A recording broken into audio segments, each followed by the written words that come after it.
doctor chira e ma ye be ye saade eno se no kwasem ne bra na na kan ye no ye nso yete asantema mu na wo se ye fam de bia ye se ye de bo asantema ma asantema akoso no ye yo eno no nti na koyi mpanimfo ene members ni nyina ye hia ye ne yef kwa adwonkro mu na ye se ye be ye bibi na fe ye nso de ye kakra wo ye nsem no ye de aboa otufo ama ne dwumadi a opese odi ene ni so adi hu no opese ba mu no e ma ne ba mu de me kan se ye nyina wo asantema mu to bia wote yanka bia kakra bia wo nsem bia obetimi de abeboa otumfo dwumadi a opese wodie no fabra beboa kakra bia bebe bia no ebeso ye ho nyankopon ni ama yetime agi nipa bi nkwa eno nti mesre se obia wote yanka bia no kakra bia woni nsem bia no omfamra emeboa otumfo no kwasem ni eye pa fi se bre bia aduru na oba konfa no che ha empankora na anya bi naso enema bebre na akoso wa hanom a no kwasem ni na oba na enya nika eno nti so otumfo hunu enya ni so ade hunu ti se ya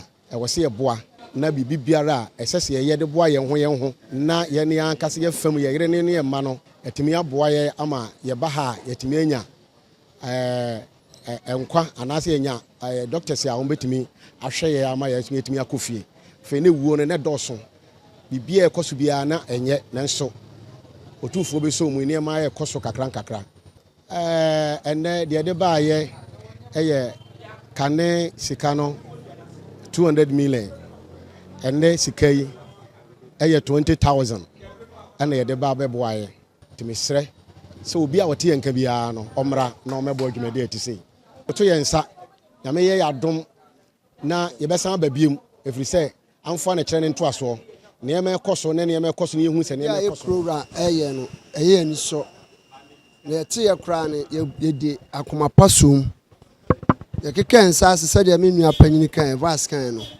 en fosa anwanso ne hwe kromposa ne sakwa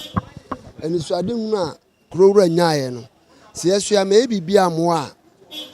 na anso ani because yet ba bia ete no ntini ete ba bia ete a ye de hwe ne abusua nyina dwumadi a wodi enye onye ma ono nko a oye ma ye ne ye ma ne ye mama ye mama ne nana no nti ye nyina ye nsom ne moa otumfo ani so ade hu na antimi nkoso na msabri pam so no ye nso ye besa ba biem aba ba ye amanaso aso ani onim me pacho yewura dwumadi a wa starti ayaye fe na bra adwene ne ntiase so onsom woni nipa enti mesre Kumasi ma santeman enkranfo kra meka ye ho obia meso madwumadi a yewura wo ye no enye kra behwe yewura waye ade yewura pede efe yewura wo mpafin enti owura ha wo hwe ne yekoso si dabi mentena se mentena manhia nkwa mede me ho bagim yewura so mu no sese nkwala nyina school fo nkwala nyina mate so mo boa bi mesra mo wonsom wani nipa amansan meboa yes ade perfect so me ye madwene se me so me ne me nkrofo esuna beba bisom ne aba beboa hospital na wo no na ye nkwa na asante fo nkwa de ye oman Ghana ha nyina de ebi free esabe esrem ebi free sahwi obi aba ono so yare kana oba bebeboa tabi enye nipa ba akofo ye yere ye ma ye busua ye bia eba ha nti first na oba ha na sebe kan ne ma na ate no ha na enya akono na enya ba ewura de ne ho gimu no tum se ne ma na ebe wura ha otum se ne ma ekoso dwumadi ekoso onti cent bia na sefo nti nana o ade o mo onyinam ne so de we so ye betimi de aboa bia ye so breso an so ye hyemobo se ye no eye ni so se ekrowura de dwumadi sa ahye yensa ye bibia ade bia ebe bia koye bia no eka krowura na sebi mpredua sa ye ne hwan a ye be ya ade enye be ma efi akoka ekrowura it we are guided by saade ne broni beka at every step every decision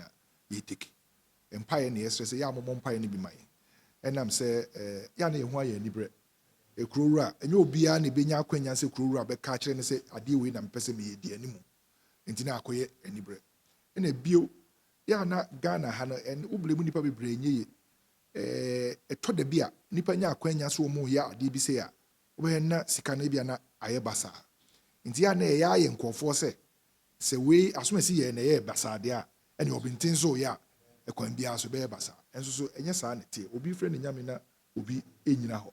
ene ya kyeche din obi aso obi ani din obi ani ne krabia ena yen de the fact say kurura de adwuma na hye nsa no kra no eno nko a eye enumunyam hye kese e de man enti se yeni bibia anka yebehwe so ne ambeke sure say yebeye ne yi a eye saa de no se kurura ahye nsa enumunyam ne se yenhwe so ne enye dwumadie no nti yebekọ so ne aye wa no bra no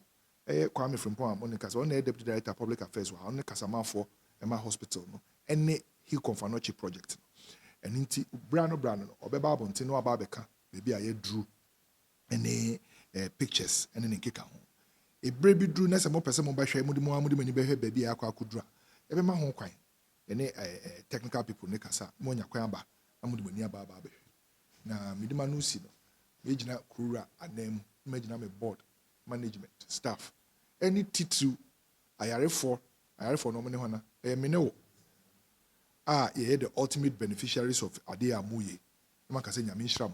na onye mokese bebia amuyi sika ne free bia empire ayebo ne se yankopon enhye manam edabase